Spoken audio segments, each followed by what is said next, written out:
Shalom. Apa kabar jemaat yang dikasihi Tuhan? Luar biasa. Mari berikan tepuk tangan buat Tuhan kita Yesus pagi hari ini. Haleluya. Firman Tuhan berkata di dalam Mazmur bahwa hanya dekat Allah saja aku tenang, daripadanya keselamatan kita semua. Amin. Mari kita ambil waktu teduh di hadapan Tuhan pagi hari ini.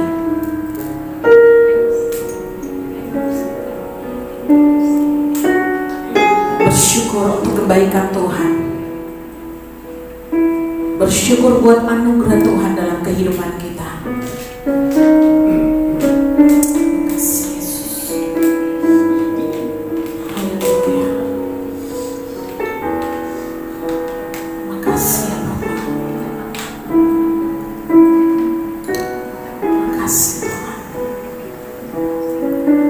Bapa yang baik, pagi hari ini kami datang di hadapan-Mu karena kami tahu Tuhan, Engkau yang punya hidup ini, Engkau yang punya kehidupan kami.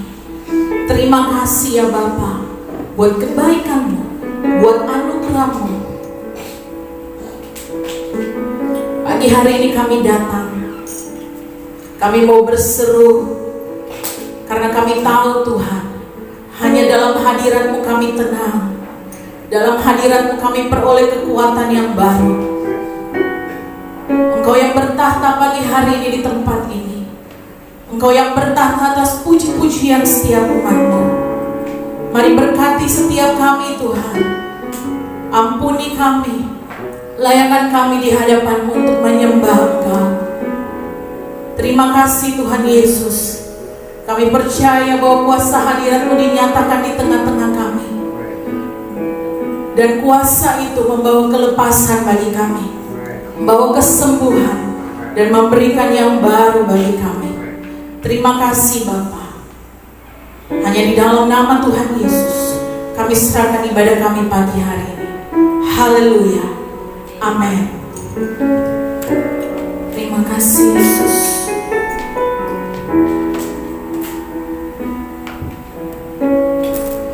Bapa, Kau mendengar seruan hatiku, tak pernah Kau lepaskan dari kasih-Mu. Amin. Lewat lembah gelap,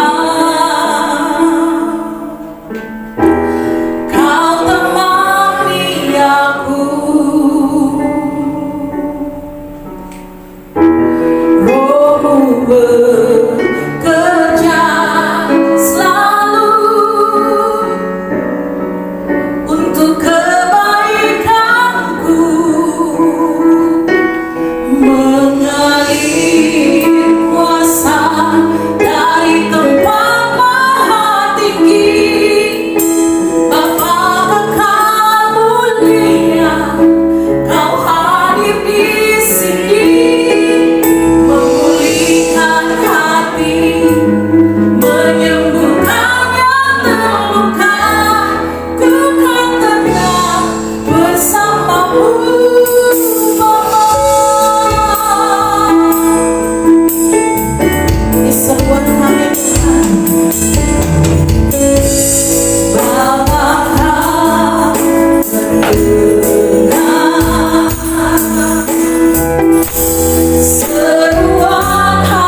hari kau dengar seruan kami Tuhan. Bapa kau mendengar seruan hatiku. Amin. Tak pernah kau lepaskan dari kasih.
Haleluya. Mari berikan tepuk tangan yang terbaik bagi Tuhan kita Yesus.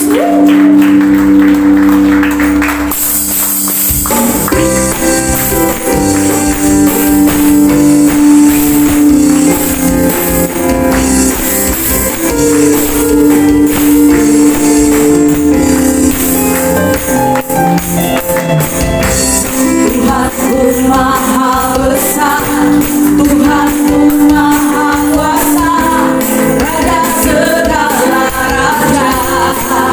Mari dengan iman percaya katakan, Dia takkan terkalahkan, Dia takkan terkalahkan. Dia hidup dan berkuasa. Serukan namanya, Yesus Tuhan Raja.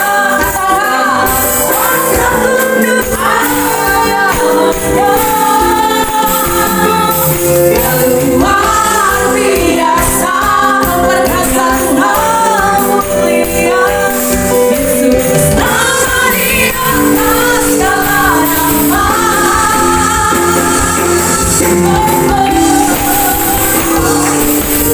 Kau serukan Yesus, Engkau Raja. Haleluya. Sama-sama katakan, Tuhanku Maha Besar, Tuhanku Maha Kuasa, Raja segala raja. Dia takkan tergoyah, Dia takkan terkalahkan, sebab Dia hidup dan berkuasa. Mari kita berikan katakan, kan namanya Yesus Tuhan Raja, segala kuasa tunduk dalam namanya. Dia luar biasa, perkasa mulia. Yesus nama di atas segala nama. Oh Yesus, Yesus nama di atas segala nama. Sekali lagi katakan, Yesus nama di atas segala nama.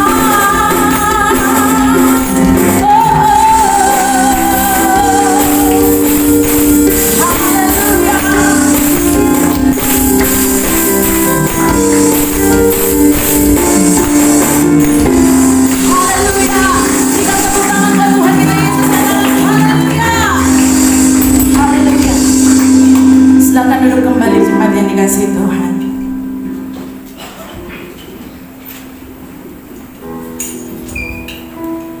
Firman Tuhan berkata bahwa jangan takut dan jangan bimbang, sebab tangan kanan Tuhan menolong setiap kita. Amin. Mari Bapak Ibu Saudara, kita mau siapkan hati kita untuk diisi oleh kebenaran firman Tuhan. Kita percaya bahwa setiap orang yang berseru di hadapan Tuhan, yang melakukan kehendak Tuhan, walau ada banyak 1000 tangan mau menjatuhkan, mereka-rekakan yang jahat bagi saya dan saudara, tapi tangan Tuhan yang membela setiap kita. Amin. Haleluya. Mari kita siapkan hati kita Bapak Ibu Saudara. Terima kasih Yesus. Kami percaya janji-Mu tidak berubah Tuhan. Di dalam segala hal, janji-Nya tak berubah. Apa yang sudah difirmankan terjadi saat kita percaya. Sekali lagi katakan, di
berubah. Amin. Apa yang sudah difirmankan, mari yang percaya katakan, terjadi saat kita bersama. Meskipun seribu tangan manusia menarikmu jatuh, namun Tuhan yang rela, tangannya sanggup membuatmu naik ke gunung. Percayalah, Tuhan yang rela. Katakan bersama-sama. Meskipun seribu tangan manusia menarikmu jatuh, namun Tuhan yang rela, tangannya sanggup membuatmu naik ke gunung. Kami percaya Tuhan. Percayalah Tuhan. Sekali lagi jemaat Tuhan katakan. Meskipun seribu tangan manusia menarikmu jatuh, namun Tuhan yang rela, tangannya sanggup membuatmu naik ke gunung. Mari percaya, percayalah. Saya dan jemaat Tuhan sekali lagi bangkit berdiri bersama-sama. Meskipun seribu tangan manusia menarikmu jatuh, ada Tuhan yang rela, Tuhan yang rela, karenanya saya memohon kepada hamba-Nya, membuatmu naik ke gunung. Percayalah Tuhan yang rela. Meskipun seribu tangan manusia menarikmu jatuh, namun Tuhan yang rela, tangannya sanggup membuatmu naik ke gunung.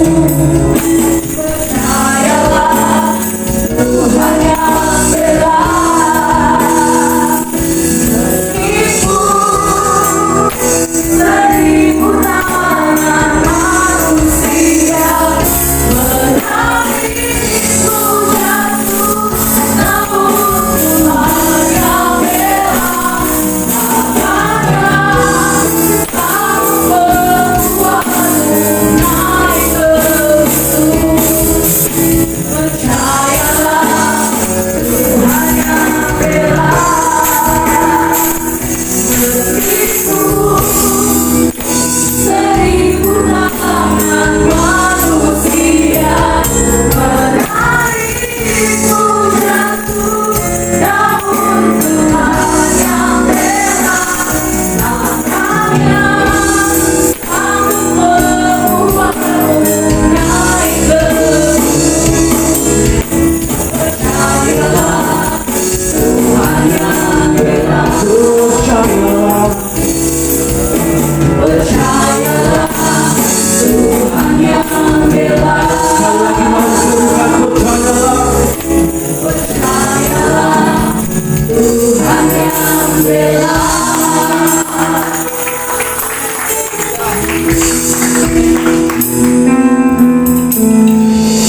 Meskipun seribu tangan mencoba menarik kami jatuh, tapi kami yakin percaya kami punya Tuhan yang luar biasa. Kami punya Tuhan yang dahsyat, yang mampu membela setiap kami. Terima kasih untuk kebaikan Tuhan di dalam setiap kehidupan kami. Terima kasih untuk kesempatan pada hari ini kami boleh kembali menaikkan pujian, ungkapan syukur kami kepadamu. Dan pada hari ini kami akan bersama-sama dilawat oleh kebenaran firman Tuhan Yesus, melawat setiap kami. Kami yakin dan percaya firman Tuhan yang kami dengarkan pada hari menjadi kekuatan, menjadi rema di dalam kehidupan kami. Tutup bungkus ruangan ini dengan kuasa darah-Mu ya Tuhan Yesus. Yang datang pada hari ini, yang sakit disembuhkan, yang lemah dikuatkan di dalam nama Tuhan Yesus. Kami berdoa bersyukur menyambut firman Tuhan pada hari ini. Haleluya. Amin. Hari ini saya akan berbicara mengenai satu topik, karakter Kristus bagi kita sebagai orang percaya, di mana sekarang ini keadaan kita masih di dalam suasana pandemi. Ya, kita di dalam suasana pandemi ini sudah setahun lebih. Kita masuk Maret tahun lalu, sekarang sudah April. Itu artinya sudah setahun lebih kita di dalam suasana masa pandemi. Nah, banyak orang-orang di dalam hal ini, pandemi yang kita hadapi sekarang ini, membuat orang-orang cenderung mengalami yang namanya stres. Betul ya? Kejiwaannya terganggu, terlalu lama di rumah, setahun lebih, ya. Itu pun kalau kita patuh setahun lebih di rumah, ya. Karena keadaan sekarang ini membuat kita juga sulit mengendalikan diri kita, ya. Apalagi anak-anak sekolah di rumah, orang tua banyak yang pusing, banyak yang stres. Betul ibu-ibu? Betul ya. Saya banyak yang ada teman kuliah saya, dia juga kuliah, dia juga lagi nyusun, dia belum selesai karena dia urus anaknya, dia urus sekolah anaknya, dia memasak, dia kuliah. Ya banyak, itu yang membuat dia stres ya. Keadaan di sekitar kita yang memang memancing emosi kita, sehingga akhirnya kita susah mengendalikan diri kita. Ya, di sekitar kita ini banyak tantangan. Orang-orang yang kita hadapi terkadang memancing emosi kita. Betul ya? Kehadiran orang-orang di sekitar kita yang memancing kehidupan kita untuk diuji apakah kita mampu mengendalikan diri kita. Nah, pada hari ini kita akan belajar tentang pengendalian diri atau penguasaan diri, atau bahasa kerennya self control. Ya, kita masuk kepada PowerPoint. Bapak Ibu bisa lihat gambar ini. Ini salah satu contoh orang yang tidak bisa menguasai dirinya. Semua makanan masuk, ada hamburger, ada kentang. Ini salah satu contoh tidak bisa mengendalikan diri. Ya. Next. Nah, Galatia 5 ayat 22 sampai 23. Firman Tuhan yang begitu terkenal, dan siapa yang tidak tahu firman Tuhan ini? Ada 9 karakter dari buah roh. Bapak Ibu, buah roh itu hanya satu. Karakternya 9, bukan buah-buah roh, ya. Karena di bahasa aslinya dia berbentuk tunggal, buah roh, ya, tidak berbentuk jamak. Jadi kita perlu pahami, hanya satu buah roh, 9 karakter. Ada sukacita, ada damai sejahtera, kesabaran, kemurahan, dan lain-lainnya.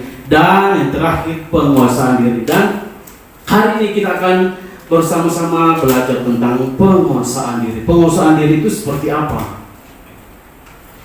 Penguasaan diri, kemampuan seseorang untuk mengendalikan dirinya sendiri secara sadar, ya, agar menghasilkan perilaku yang tidak merugikan orang lain, sehingga sesuai dengan norma sosial dan dapat diterima oleh lingkungannya.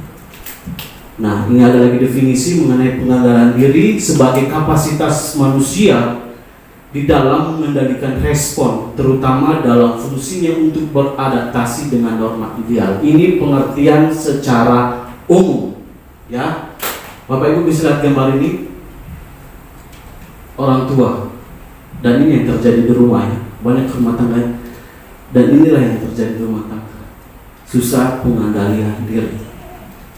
Sekali saya tekankan, pengendalian berbicara mengenai kemampuan seseorang di dalam mengendalikan sesuatu yang berkaitan dengan dirinya sendiri. Contoh penguasaan diri yang bisa kita jadikan sebagai teladan di dalam kehidupan kita ketika Yesus dicobai di padang gurun.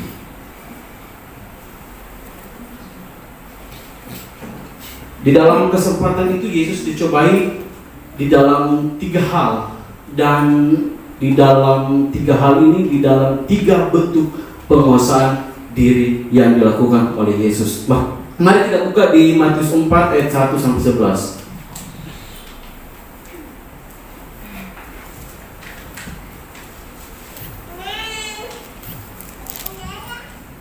Ini salah satu contoh mengenai penguasaan diri yang bisa kita jadikan contoh di dalam kehidupan kita.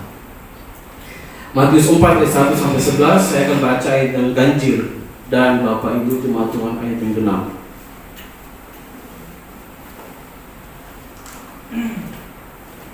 Maka Yesus dibawa oleh Roh ke padang gurun untuk dicoba iblis.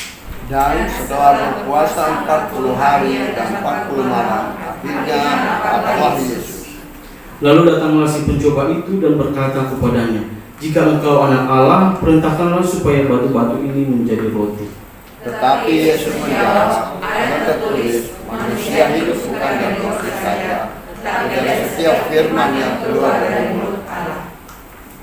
Kemudian iblis membawanya ke kota suci dan menempatkan dia di hubungan bait Allah. Lalu berkata-katanya, "Jika engkau anak Allah, jatuhkanlah dirimu ke bawah, sebab ada tertulis mengenai engkau, ia akan memerintahkan mereka-merekatnya, dan mereka akan menantang engkau di atas tangannya, supaya kakimu jangan terbentuk kepada batu." Yesus berkata kepadanya, "Ada pula tertulis, janganlah engkau mencobai Tuhan Allahmu." Dan iblis membawanya pula ke atas gunung yang sangat tinggi, dan memperlihatkan kepadanya semua kerajaan dunia dengan kemegahannya. Dan berkata kepadanya, "Semua itu akan kuberikan kepadamu jika engkau sungguh menyembah Aku." Maka berkatalah Yesus kepadanya, "Enyahlah iblis, sebab ada tertulis, engkau harus menyembah Tuhan Allahmu, dan hanya kepada Dia saja engkau berharap." Lalu iblis meninggalkan dia dan lihatlah malaikat-malaikat datang melayani Yesus. Ada 3 bentuk penguasaan diri yang dilakukan oleh Yesus dalam teks ini. Yang pertama itu penguasaan diri terhadap nafsu makan minum. Iblis memerintahkan Yesus untuk mengubah batu itu menjadi apa? Menjadi roti. Terus apa yang Yesus katakan? Yesus menjawab, "Ada tertulis, manusia hidup bukan dari roti saja, tetapi dari setiap firman yang keluar dari mulut Allah." Kemudian iblis menggoda Yesus lagi. Betul-betul ini iblis ya. Apa yang iblis berkatakan? Kemudian iblis membawanya ke kota suci dan menempatkan dia di hubungan bait Allah, lalu berkata kepada Yesus, "Jika engkau anak Allah, jatuhkanlah dirimu ke bawah, sebab ada tertulis mengenai engkau, ia akan memerintahkan malaikat-malaikatnya supaya kakimu jangan terantuk kepada batu." Apakah Yesus menuruti keinginan dari si iblis? Kemudian Yesus berkata lagi, Yesus berkata, "Ada pula tertulis, janganlah engkau mencobai Tuhan Allahmu." Tambah lagi rayuan dari si iblis. Si iblis melihatkan semua kerajaan, keindahan kota, ya. Yang kedua tadi penguasaan diri terhadap keinginan untuk berkuasa, dan yang ketiga penguasaan diri terhadap keinginan untuk dihormati.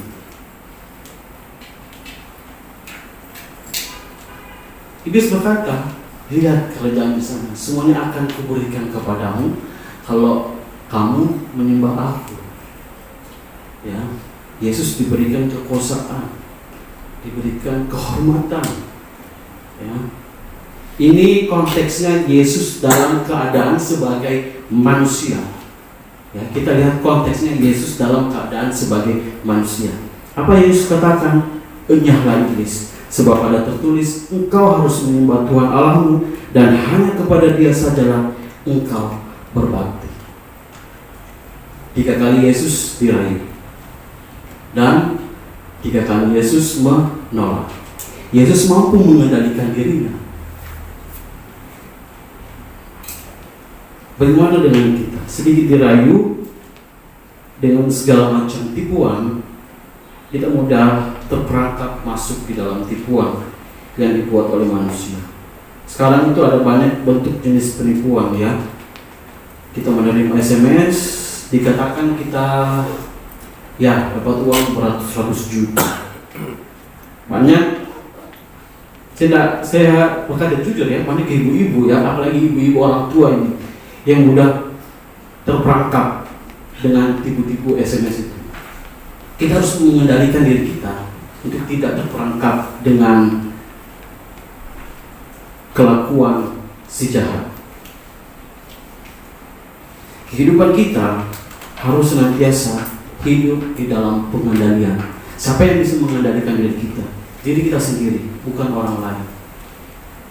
Itulah pentingnya pengendalian diri, penguasaan diri, self control di dalam kehidupan kita sebagai orang percaya. Poin ini kita kembali kita kepada Yesus. Ketika Yesus disiksa, disitulah Yesus menunjukkan rohnya yang besar, mampu mengendalikan dirinya. Kita baca sama-sama Lukas 18 ayat 32. Sebab ia akan diserahkan kepada bangsa-bangsa yang tidak mengenal Allah, diolok-olokkan, dihina dan diludahi. Diolok sudah biasa, itu hal yang biasa. Dihina hal yang biasa. Diludahi bukan hal yang biasa. Bapak Gembala ya, bukan hal yang biasa ya. Orang berduda depan kita saja ini, kita cepat tersinggung. Bagaimana ini Yesus secara langsung diludahi? Kita diludahi artinya itu status kita itu rendah. Kita itu tidak berharga. Kita itu tidak ada apa-apanya. Kita diludahi. Tetapi apa yang Yesus lakukan? Apakah Yesus berontak? Apakah Yesus melawan perlakuan dari orang-orang Romawi pada saat itu? No. Rohnya besar. Dia mampu mengendalikan dirinya. Penguasaan diri begitu besar di dalam kehidupan. Sekali lagi saya tekankan, pengendalian diri itu sangat penting di dalam kehidupan kita sebagai orang-orang yang sudah ditebus di dalam Yesus Kristus.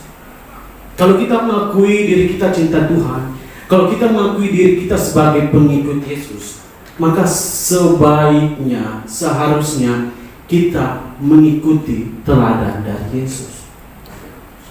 Yesus mengampuni, ya. Kasihnya besar, ya.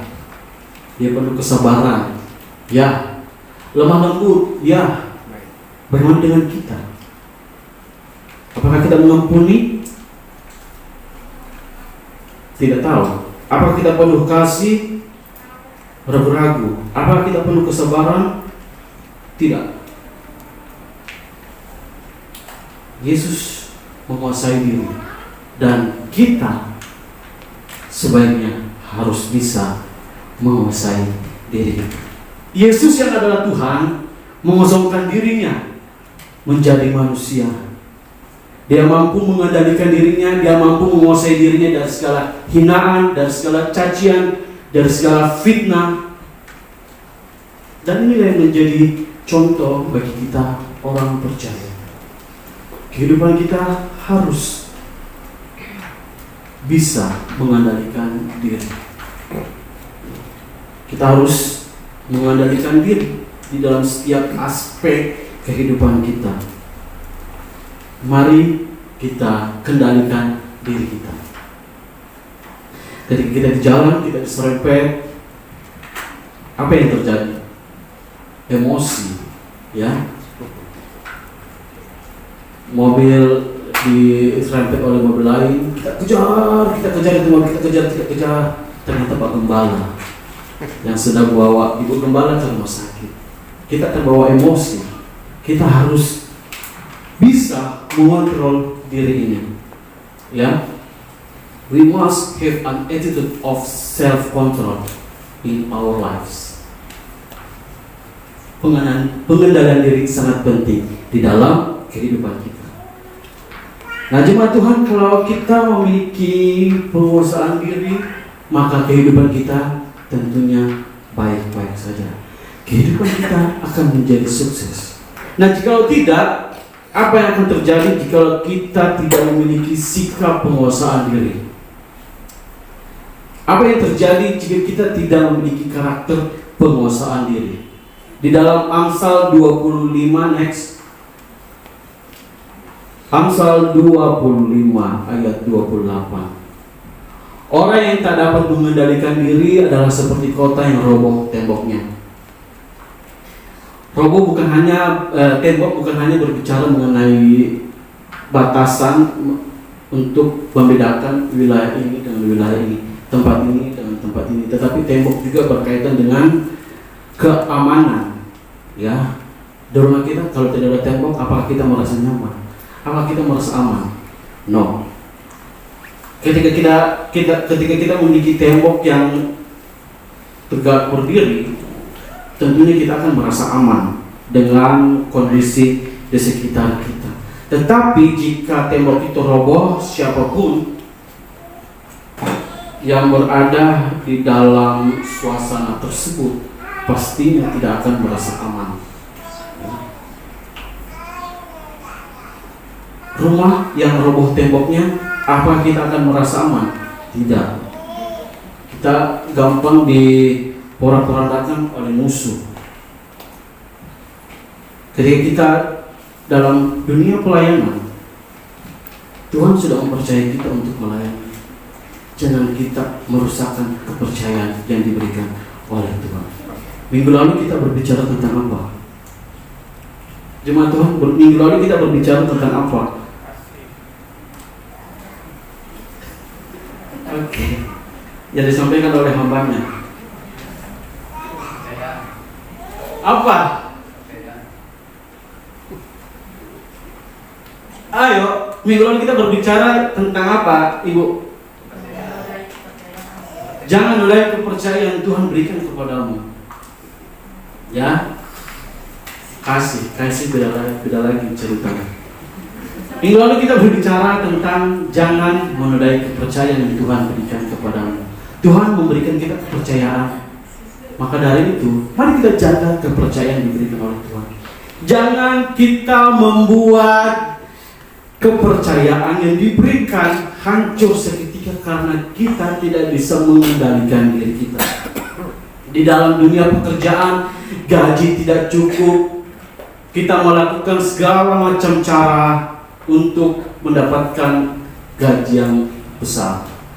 Tipu sana, tipu sini untuk mendapatkan gaji besar. Di dalam pelayanan ada iri hati. Pelayanannya dia sukses, pelayanannya saya begini-begini saja. Di dalam kehidupan berumah tangga, suami dan istri, terjadi cekcok. Tidak ada pengendalian diri antara suami dan istri, sehingga yang membuat rumah tangga kebanyakan sekarang ini hancur karena tidak adanya pengendalian diri.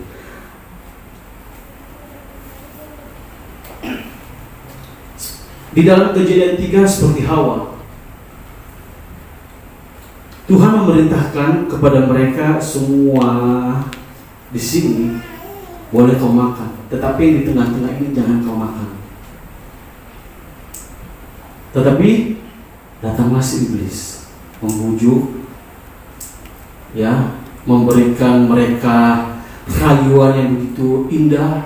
Ya, kalau kau makan ini, kau akan seperti Tuhan, kau akan seperti Allah. Itu makanya Tuhan tidak mau suruh kau makan karena Dia tidak mau kau akan seperti Dia. Itu yang terjadi.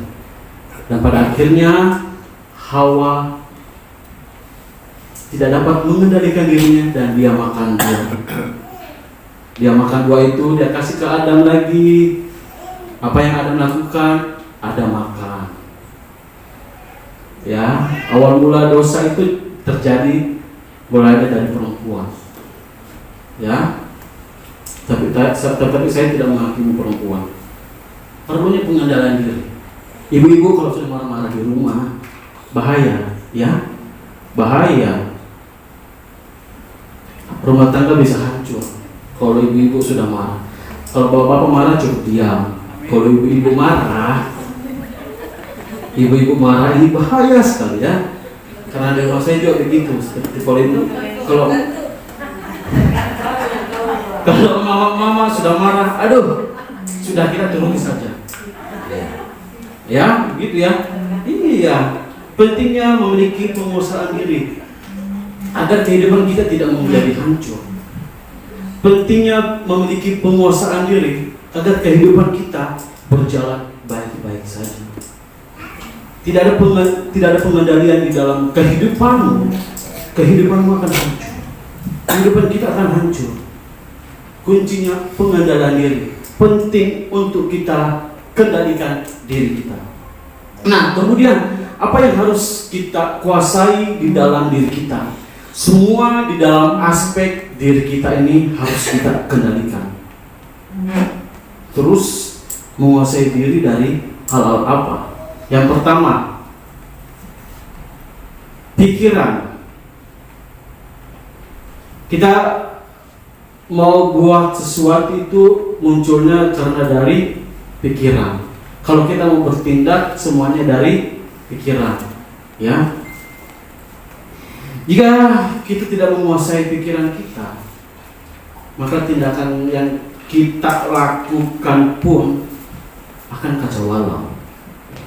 Perlunya kita kuasai pikiran di dalam diri kita, supaya kehidupan yang kita jalani semuanya dapat terarah dan sesuai dengan apa yang Tuhan kehendaki di dalam kehidupan kita. Di dalam 2 Korintus 10 ayat 5b, di situ Paulus mengatakan, kami menawar segala pikiran dan menaklukkannya kepada Kristus. Bila pikiran kita berfokus kepada firman Tuhan, pikiran kita berfokus kepada firman Tuhan, hidup kita akan terarah, hidup kita akan terkontrol. Jikalau hidup kita kacau, pasti juga hidup kita akan kacau. Ya, kalau kita mau membuat kue, pasti ibu bawa ya, perlu pikiran yang tenang, yang rileks, supaya kuenya enak. Kalau pikiranmu kacau, hangus nih, gitu ya. Dan yang kedua, kita perlu menguasai diri dari hal apa? Yaitu lidah atau ucapan. Ini yang bahaya nih. Lidah memang tidak bertulang, tetapi bisa mematikan.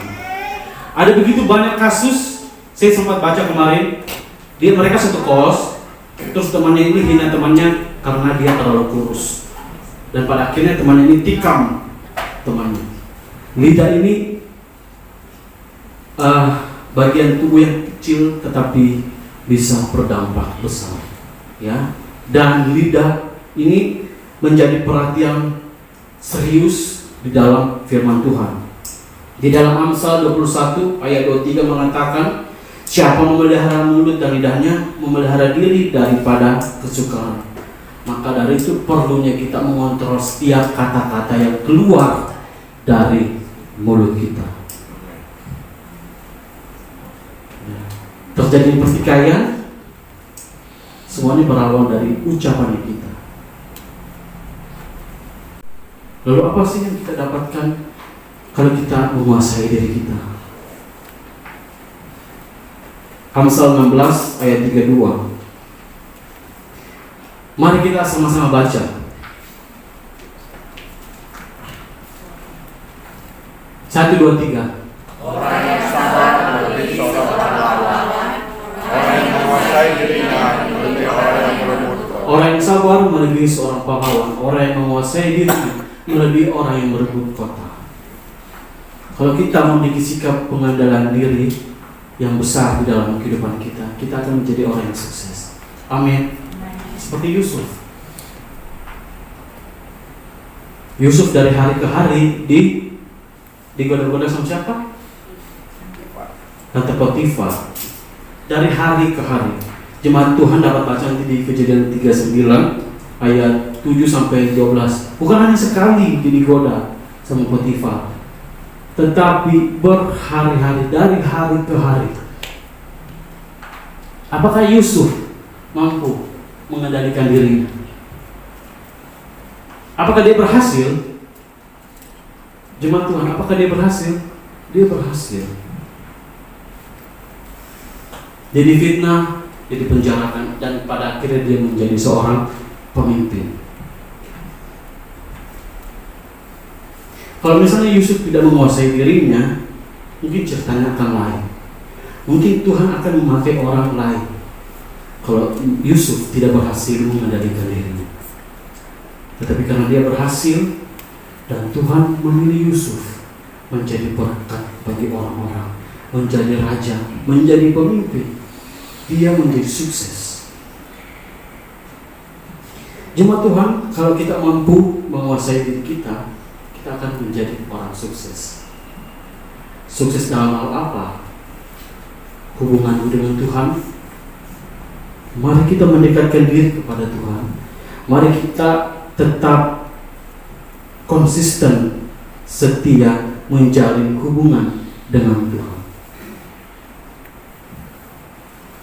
Kehidupan yang semakin dekat dengan Tuhan, kehidupan yang selalu merenungkan firman Tuhan, akan mampu menguasai dirinya. Jikalau kehidupanmu masih bolong-bolong dengan Tuhan, engkau jarang mendekatkan diri kepada Tuhan, pasti juga kehidupanmu akan, ketika kita mendapatkan masalah, kita cepat goyah. Kita tidak dapat menguasai diri.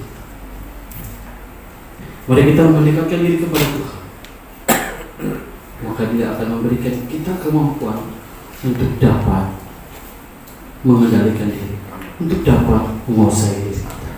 Amin. Kebenaran firman Tuhan pada hari ini kepada Pak Gembala, pimpin kita di dalam doa.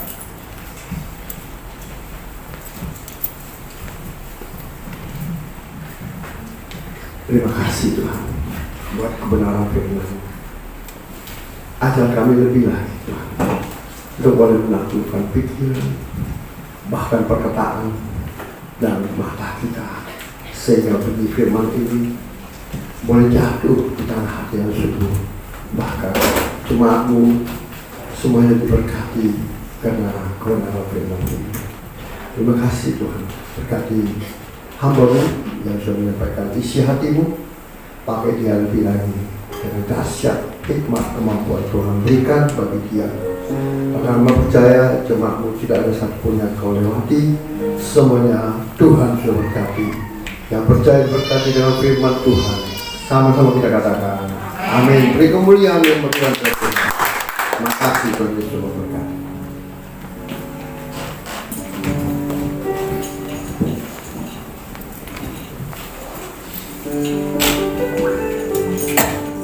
Puji Tuhan, jemaat Tuhan diberkati oleh kebenaran firman Tuhan pada hari ini, amin. Mari kasih tepuk tangan buat Tuhan kita Yesus. Haleluya. Bapak Ibu Saudara, kita akan menabur bagi pekerjaan Tuhan. Mari Bapak Ibu Saudara boleh mempersiapkannya.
Tuhan. Terima kasih buat kedatangan Bapak Ibu Saudara pagi hari ini. Tuhan Yesus memberkati jemaat Tuhan. Terima kasih juga atas pelayanan Evangelis Reza. Tuhan Yesus memberkati. Bapak Ibu Saudara, kita akan mendengarkan beberapa pengumuman. Sebentar ada ibadah sekolah minggu jam 4 sampai selesai lewat Google Meet yang nanti akan di-share sama Miss Nia. Bapak Ibu Saudara yang punya anak-anak boleh mengajak anak-anaknya untuk mengikuti pada sekolah minggu. Dan minggu depan kita akan kembali dalam ibadah raya GBI Anugerah. Di tempat ini disertai dengan perjamuan kudus dari jam 10 sampai selesai, dan tetap mematuhi protokol kesehatan menggunakan masker, dan kita akan dilayani oleh Bapak Gembala, Bapak Pendeta Franz Joseph. Demikian pengumuman. Tuhan Yesus memberkati. Kita akan berdoa syafaat. Ibu Pendeta Lince masih boleh pimpin kita dalam doa.